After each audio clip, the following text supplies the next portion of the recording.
이제 여기서도 이제 우리가 알아볼 수 있는 게 이제 운명에 관한 부분이거든요. 이제 사람의 운명적인 패턴, 제가 이거를 연구한 이유가 운명적인 패턴을 좀 보고 싶어서 그랬어요. 사람의 운에서도 일정한, 우리가 사주라는 거나 뭐 다른 것들도 있죠. 뭐 관상이든 뭐든 이런 패턴 연구거든요. 어떻게 보면. 근데 통계학적인 단순한 요소가 아닌 분명히 어떤 부분이 있어요. 그러니까 예를 들어서 이런 게 있어요. 좀 사주가 어떤 사람이 생년월일시가 완전히 똑같아요. 똑같아도 생각보다 완전히 똑같이 살지는 않아요.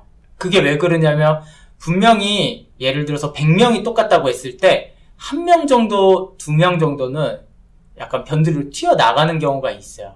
예를 들어서 아까 제가 냉동감자 얘기를 했잖아요. 그쵸. 네. 벽에다 이제 계속 던져도 분명히 대체적으로 7개의 조각이 난다라고도 예측할 수 있지만 어떨 때는 14조각이 될 수도 있단 말이에요. 굉장히 드물게 한 번씩. 실제 사람의 운명도 그렇게 나와요. 사주에서는.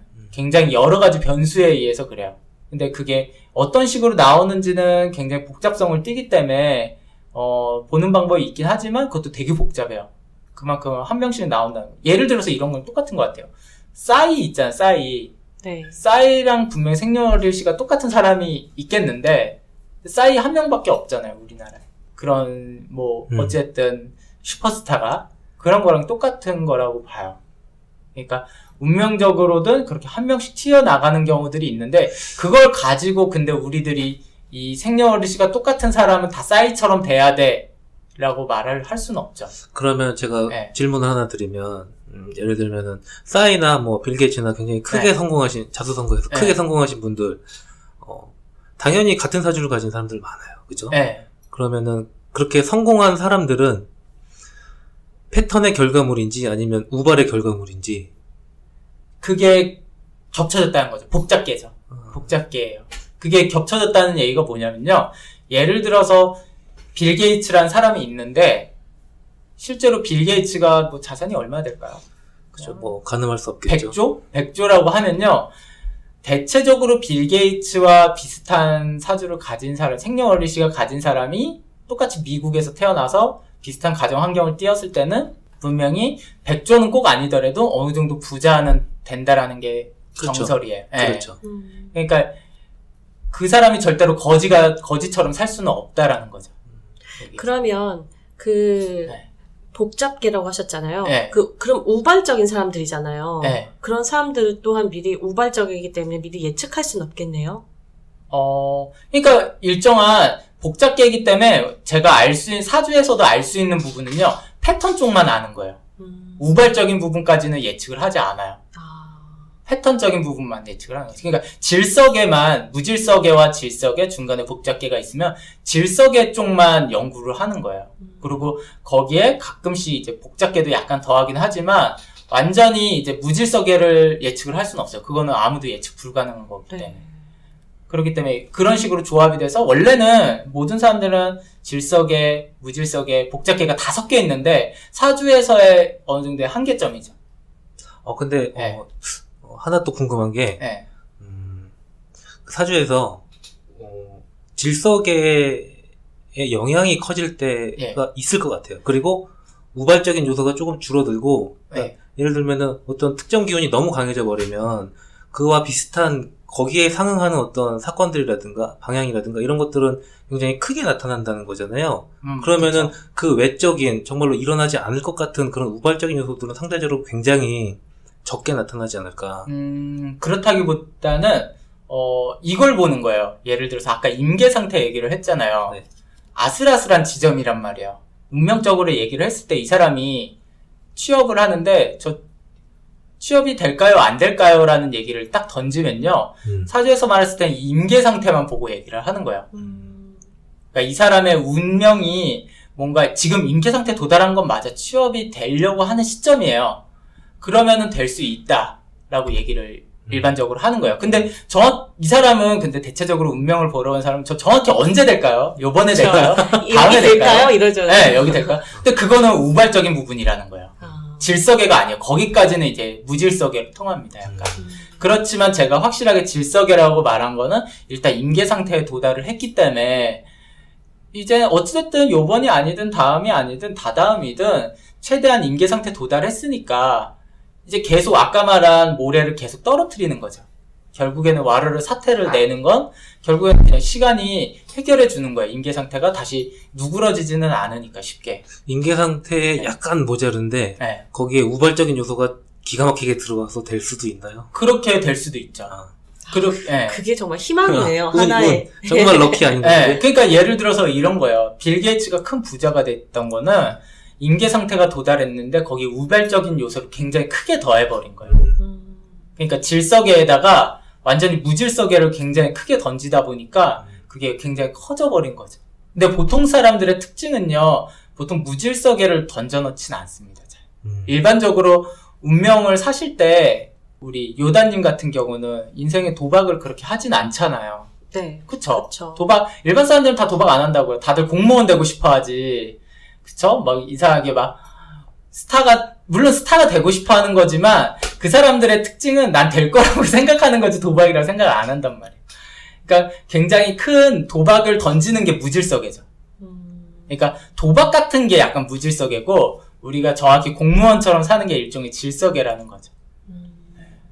그 세계 2차 세계대전도 네. 우리가 알고 있기로 히틀러가 전쟁을 일으켰다고 하잖아요. 네. 사실 그건 맞는데 이미 히틀러가 들어올 환경이 다 준비가 돼 있었어요. 맞아요. 그 당시 독일에서는 1차 세계대전의 어떤 패전에 의한 어떤 불만이 아주 가득했고, 그리고 전쟁 준비가 굉장히 잘 돼 있었어요. 그러니까 히틀러가 만든 이론들이 아니고 그만큼 준비가 돼 있었고, 그 불만 때문에 히틀러가 나치 당의 일원으로 이제 거기에 대통령이 뭐였죠? 수상? 당에 뭐가 됐죠, 그게. 예. 대가리가 됐죠. 네, 당에 이제 그 수상이 되고, 네. 그렇게 해서 전쟁을 일으켰고, 만약 히틀러가 아니었어도 그 일은 5년, 10년 안에 꼭 일어났을 수밖에 없었다는 거죠. 그쵸. 그러니까 그 전쟁이라는 2차 세계대전도 어찌됐든 임계 상태에는 도달은 돼 있고 5년이든 10년이든 그거는 별로 중요하지 않다 이거죠. 결국에는.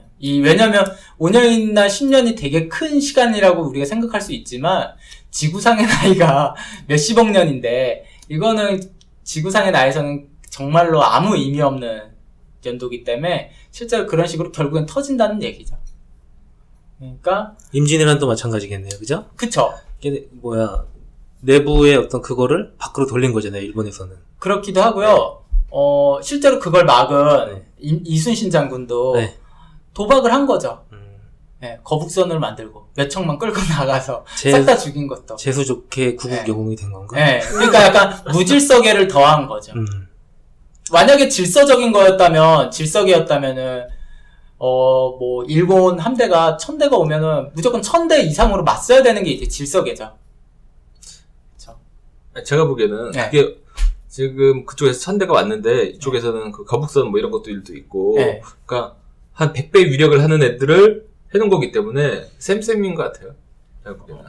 오히려 그게 더 질서가 아닌가. 그래도 장담은 할 수 없죠. 질서계라는 거는 뭐냐면 안정적으로 예측 가능한 시점이라는 거예요. 예를 들어서 제가 초등학생이랑 싸움을 하는데 누가 봐도 제가 이길 거라는 거잖아요. 이런 게 약간 질서계예요. 졌어요? 효도로만 초등학생이면. 근데 일반적으로 생각했을 때 질서계라는 거는 이제 되게 예측 가능한 범위를 얘기하는 거죠. 내가 이걸 행했을 때 어떤 결과가 도출될 거라는 너무나 당연한 거. 근데 무질서계라는 거는 어떻게 보면은 질서 없이 내가 어떤 행하고 내 맘대로 행하고 그게 어떻게 일어날지는 예측이 안 되는 거예요. 예를 들어서 아까 로또 얘기랑 비슷해요. 로또가 약간 무질서계입니다. 이게 질서라고 하기에는 확률이 너무 희박해요. 네. 그렇지만 한 번 됐을 때 굉장한 당첨금이 있잖아요. 굉장히 매력이 있고 그게 이제 실제로 사람이 살아가는 운명에도 통한다는 얘기죠. 근데 이거를 사람들은 저 로또 당첨될 수 있어요 라고 얘기하면은 이건 무질서계이기 때문에 사주에 나오진 않아요. 사실 그거 있지 않아요? 네. 약간 로또 당첨 확률 높은 사주도 좀 있잖아요. 근데 그 확률이라는 게 예를 들어서 800만 분의 1이나 10만 분의 1이나 똥돈이라는 거예요, 어차피. 예, 10,000분의 1이나 800만 분의 1이나 똑같습니다. 그리고 저거 있던데? 예. 그 경품 잘 타는 사람은 계속 타요. 그쵸. 네, 못하는 근데 저 같은 그게- 경우는 계속 못해요. 그 노하우가 있어요. 아이씨. 그 타시는 분이 있거든요. 네. 그 방송에도 나오고 네, 네. 정말 우리가 상상할 수 없는 방법으로 다 타요. 아니, 근데 진짜로 그렇게 전문적으로 하지 않고, 그냥 별 생각 없이 그냥 이렇게 던졌는데, 맞아요. 그 되는 사람들 되게 많아요. 저 되는 돌잔치 사람은- 같은 데 가면 음, 경품 진짜 잘 타요. 되는 사람 잘 이상하게 돼요. 그냥 네. 그 앞에 쓰잖아요. 딱 번호에 맞춰서 그 애가 어떤 돌잡이를 할 곳인가 거기 하잖아요. 그게 딱 보고서 오늘 왠지 여기에 끌리는데 하고 딱 넣었을 때 전 경품 많이 받았어요. 그것도 일종의 질서계가 있다, 없다. 그거는 운이다 그냥 그날 조금 있다. 복잡계입니다. 아, 조금 있다고 해줘요. 그러니까 복잡계라는 거는 있는 부분이 있고 없는 부분이 있다 이런 겁니다. 제가 옛날 BBC 방송을 본 적이 있었는데 네. 운이 좋은 사람과 운이 나쁜 사람을 놓고 실험한 적이 있었어요. 그러니까 좀 이쪽은 부자고 뭐든 잘 풀렸던 사람이고 이쪽은 뭐든 잘 안 풀렸던 사람이에요. 이 둘을 갖다 놓고 카드 맞추기를 하는 거예요. 근데 확실히 해보니까 운이 좋은 사람이 상당 부분을 맞추고 네. 운이 나쁜 사람은 계속 틀려요. 예. 그러니까 이것도 어느 정도 패턴이 있더라고요. 실제로 패턴이 약간 그런 부분에서는 사주라는 게 작용을 하죠. 예. 그 운명적인 패턴이라는 게 존재하고요. 예를 들어서 이런 거는 무질서이에요. 예를 들어서 오늘 밥을 먹을까 말까 이런 것들은 아주 무질서입니다. 왜냐면 그 사람의 전체적인 인생이나 흐름에 영향을 주지 않는 거는 무질서이고요. 그렇죠. 굉장한 큰 흐름을 주는 건 질서이에요. 예를 들어서 로또가 당첨되잖아요. 그거는 굉장히 큰일이잖아요. 인생이 바뀌고. 근데 실제로 그 사람의 사주라는 게 운명학적으로 존재하기 때문에 다시 원상복구되는 게 있습니다. 다시 질서계로 돌아와요. 무질서계로 너무 크게 얻어버린 거는 거기 받쳐주지 않으면 다시 질서계로 돌아와서 다시 원상복구되는 게 있어요. 사주에서 만약에 네. 횡재수가 굉장히 늘 크게 잡혀 있는 사람은 네. 그 상태에서 로또가 됐을 경우에는 그래도 완전히 그냥 우발적인 요소로만 그 당첨된 사람보다 훨씬 더 그 돈을 잘 활용하고 그렇게 되지 않을까요? 사주에 횡재수가 있는 사람이라기보다는 사주에 재물운이 네. 강한 사람은 네. 한번 당첨되면 잃지 않습니다. 그쵸. 네. 네. 그래서 실제로 안 잃는 사람들도 가끔 있어요. 네. 그 사람들은 원래부터가 그냥 부자 사주로 타고난 걸 뿐이에요. 결국에는 그냥 그게 당연한 오히려 질서적인 걸로 간 거죠. 그리고 진짜 그 당첨된 사람들 네. 보면은 잃지 않는 사람들은 되게 지키기 위해서 좀 많이 돈을 쓰더라고요. 네. 뭐 사회 환원도 좀 하고 아. 그러면서 크게 이제 뭐 확장하지 않고 적당하게 이제 누리면서 이렇게 소박하게 사는 경우가 더 많은 것 같아요. 네. 원래 그래서 사주에서 부자가 아닌 사람이 이제 보통 로또 당첨되는 사람들은 대체적으로 좀 돈을 흥청망청 쓰거나 잘 못 모으는 사람들이잖아요. 그런 사람들은 무조건 당첨돼도 웬만해서는 다시 또 다 날립니다. 그러니까 사주에서 원래 부자인 사람들 뭐 잘 모으고 돈도 어느 정도 효율적으로 쓰는 사람들은요 돈을 잘 날리지 않아요. 그러니까 어떤 운명이 우발적인 일들이 벌어지더라도 또 그 질서가 또 다시 또 찾아오는 거네요. 그쵸. 질서가 왜냐면 사주라는 건요 오로지 질서계입니다. 사주를 보는 거는 오로지 질서계 부분만 보는 거예요. 우발 요소는 유지되지 못한다. 우발 요소는 많이 고려하지 않아요. 근데 질서적인 부분 중에서도 어느 부분이 굉장히 질서적일까요? 질문을 좀 더 구체적으로 해주세요. 예를 들어서 우리가 질서계라고 하는 부분에서의 이제 정해져 있다라는 거잖아요. 정해져 있는 것 중에 가장 중요한 거는 살고 죽는 문제거든요. 살고 죽는 문제에 관한 그렇죠. 얘기는. 네, 왜냐면 나았다 안 나았다 죽었다 안 죽었다는 되게 흑과백처럼 분명한 부분이에요. 무질서가 통하지 않아요. 무질서라 그러면 그냥 없는 거니까 얘기가 안 돼요. 무가 돼버리기 때문에 그렇기 때문에 그 부분은 굉장히 질서적으로 잘 나와요. 저 언제 죽어요? 그러니까 당사자의 죽음뿐만 아니라 내 자녀 이런 것들 연계돼 있는 부분 이런 것들이나 이런 부분은 오히려 더 잘 나오는 게 있어요. 어느 정도는. 그쵸. 맞다. 그리고 무질서계가 하나 있어요. 뭐냐면 우발적인 거라 그랬잖아요. 무질서계는. 예를 들어서 어떤 사람 운전하다가 사고로 죽었어요. 사망. 보통 운전하고 가실 때 이거 전광판 보지 않나요? 오늘의 교통사고 현황. 네, 보통 나오죠. 사망 1, 사망 2 정도 되잖아요. 근데 실제 생년 월일시가 똑같은 사람 한 100명 정도 되거든요.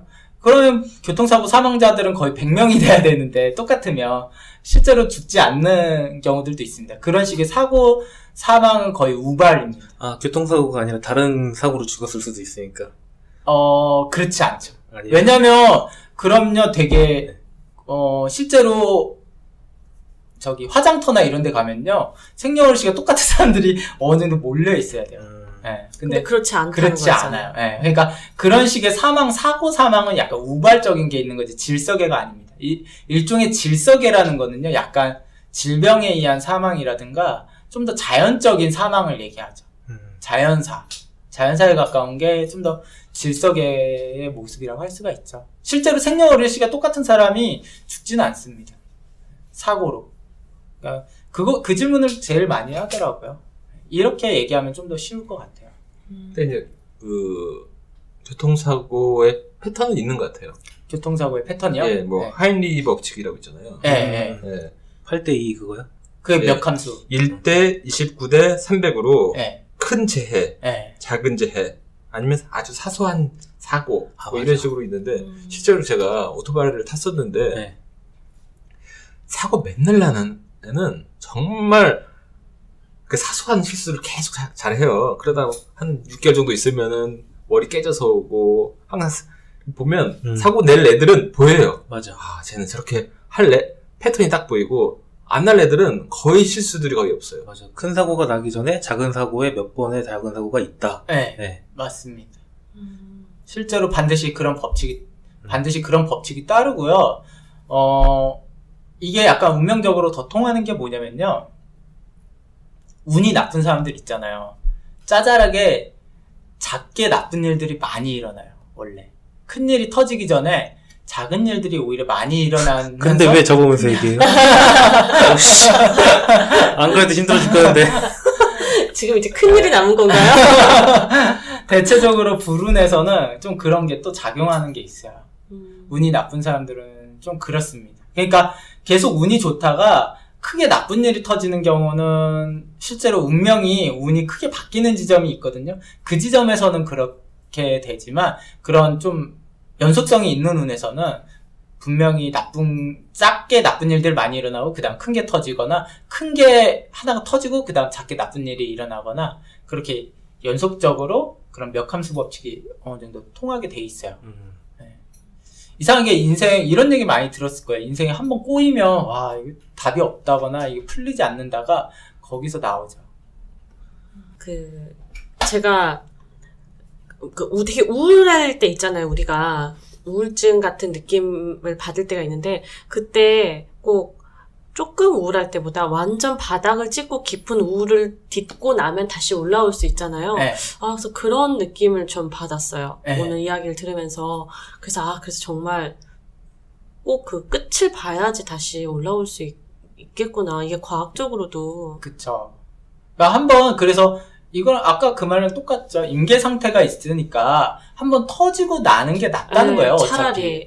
한번 터지면은 그 다음에는 이제 그 일이 발생되지 않는 거예요. 큰 지진이 한번 일어나면 또 빈도가 적다 그랬잖아요. 그 다음 나을 확률이 그런 거랑 똑같습니다. 액땜. 흔히 말하는 액땜 그 얘기죠. 근데 사람들의 액땜의 방식은 되게 얍삽한 것 같아요. 왜냐면 동종과 동량으로 바꿔야 됩니다. 액땜은. 그렇죠. 작은 걸로써 그걸 대체하고 싶은 게 사람의 마음인데 원래는 실제 그렇진 않습니다. 운의 크기라는 게 있기 때문에 아까 말했듯이도 운의 크기라는 게 존재하잖아요. 그런 것들로 바꿔야 되지 뭐 진짜 옷 색깔을 입는다든가 어떤 걸 입는다든가 이런 걸로는 아무런 효과가 없습니다. 아플 때는 아파야 되고. 그쵸. 무슨 방법으로든. 예를 들어서 1억을 잃을 거를 진짜로 한 7, 8천만 잃으면 액땜이 되는 건데 1억을 잃을 거를 한 2, 3만 원에 이제 절에 가서 이제 3만 원 시작 기도해서 이런 식으로 액땜은 안 된다는 거죠. 동량으로 무조건 바꿔야 됩니다. 어느 정도는. 그게 진정한 액땜의 방법이죠. 이게 많은 부분이 액땜에 대해서도 잘 몰랐는데 이런 과학적인 부분을 많이 접근을 할 수 있었던 것 같아요.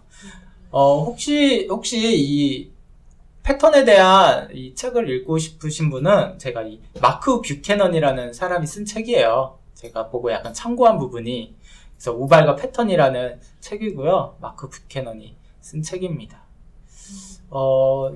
굉장히 저는 재밌게 봤어요. 이 책을. 재밌어요? 네. 운명을 저는 연구하는 사람으로서 너무 막 미신적으로 가진 않았으면 좋겠거든요. 이게 뭐 백날 기도해도 아무 일 안 일어납니다. 그랬을 때 만약에 내가 아까도 말했듯이 질서계에 문제가 있다면요, 약간 무질서계를 사용하는 것도 좀 좋을 것 같아요. 네.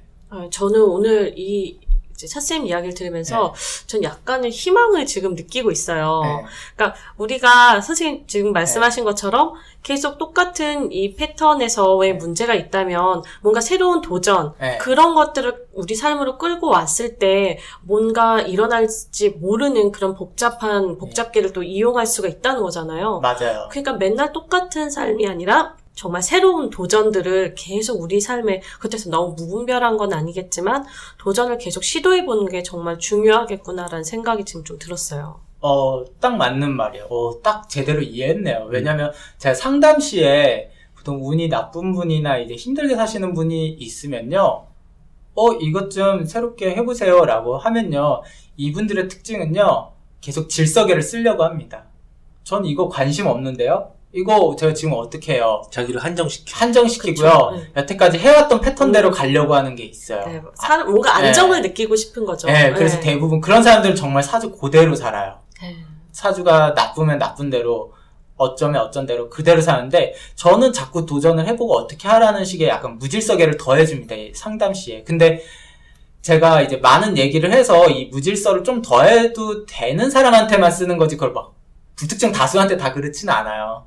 그러니까 정확히 자기가 제대로 자기 질서계와 무질서계를 잘 섞을 수 있는 복잡계를 사용하면은 굉장히 좋지 않을까라는 생각을 합니다. 먼저 자신의 패턴이나 질서를 한번 생각해 보는 게 좋을 것 같아요. 사람들 자기 타고났다라고 하잖아요.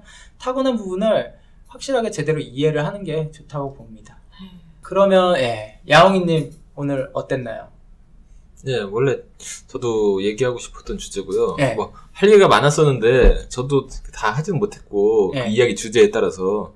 근데 정말 진짜 운명이 100% 정해져 있느냐, 네. 아니면 운명은 없고 자기가 노력하는 것이냐, 이 주제에 대해서 좀 심도 깊게 얘기해봤던 좀 시간이었던 것 같습니다.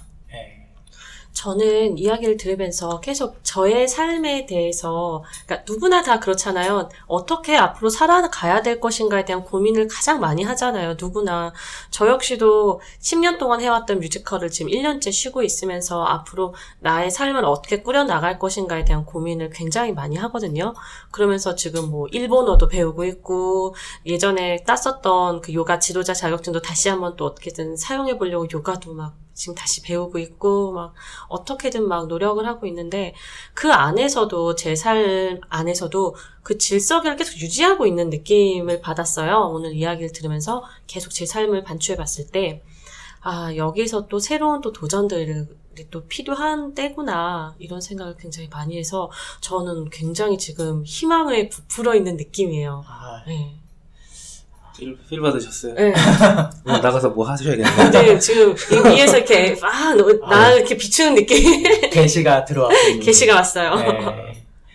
근데 저는 저도 이제 그 사주라든가 운명이라든가 이런 거에 굉장히 많고 거기에 관심이 많은 한 사람으로서 그 우발과 패턴이라는 어떤 접근 자체가 과학적인 접근, 우발과 패턴이 그게 목적이 아니라 저는 계속 그렇게 생각하면서 들었어요. 이거를 인간의 운명과 어떻게 결부지어서 생각을 할까를 계속 생각을 했었거든요. 근데 이 우발과 패턴이라는 내용을 통해서 좀 더 과학적인 접근을 할 수 있었던 것 같아요. 네.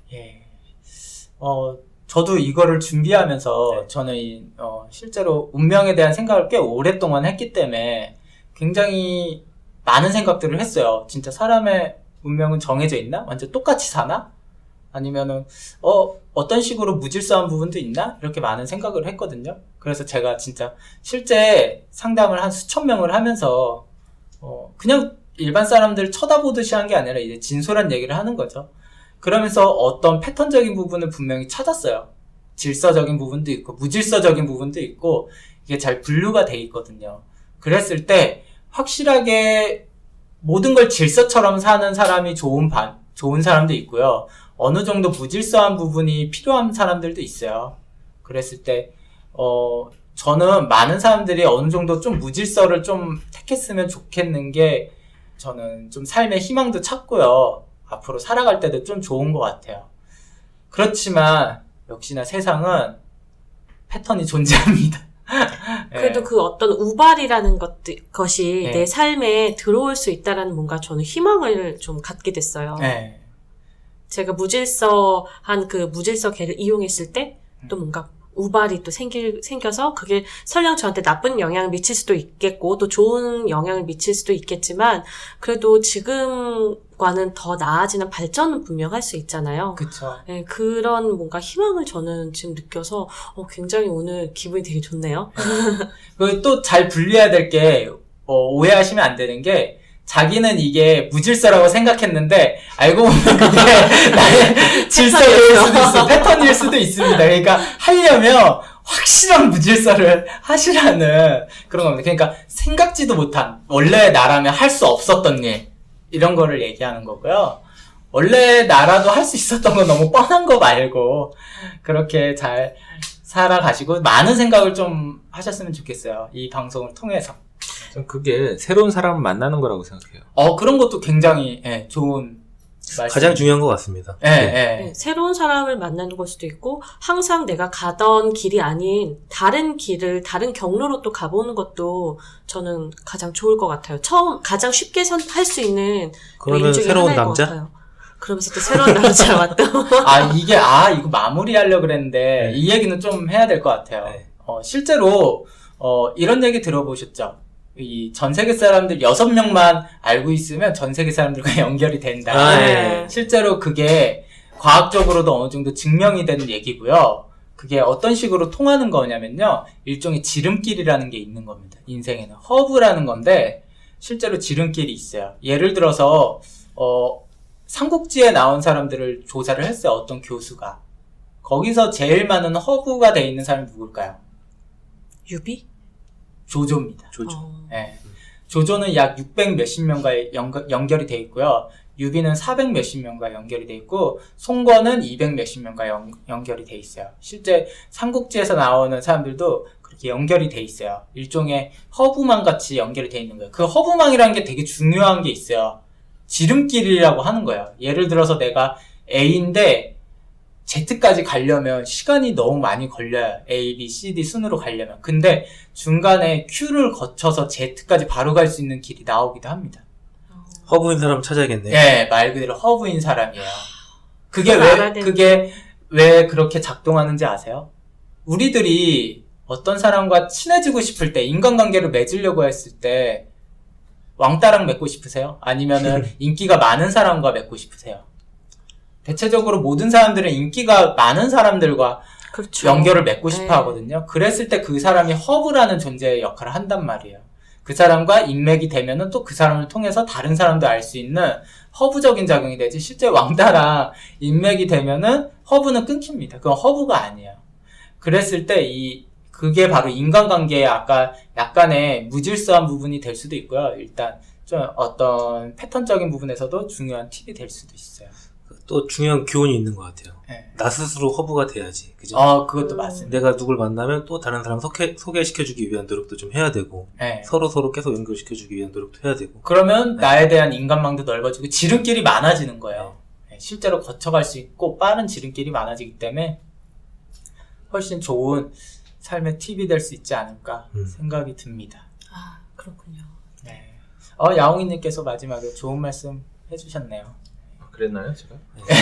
야옹이님 때문에 얘기하게 된 거예요. 저도 이거 패턴을 준비한 내용이긴 한데, 그냥 내용에 연결고리가 없어서 말을 꺼내진 못했었는데, 야옹이님 때문에 좋은 화두를 네, 던져주셨고. 좋은 화두를 던져주셨네요. 아무튼 많은 생각들을 좀 제 방송을 듣고 청취자분들도 하셨으면 좋겠고요. 다음 시간에는 이제 우리 최주부님께서 제 차례에 벌써? 차례가 왔습니다. 큰일 났네. 저번에 이 상대성 이론이었는데 이제 어떤 너무 대단한 복잡한 걸로 가서 이제 얼마나 대단한 걸로 갈까요? 오늘 얘기해야 돼요? 아, 일단 준비는 하고 있어요. 예, 네. 알겠습니다. 그러면 예, 다음 시간에 네. 뵙도록 하겠습니다. 네. 감사합니다. 예, 감사합니다. 수고하셨습니다. 감사합니다. 예.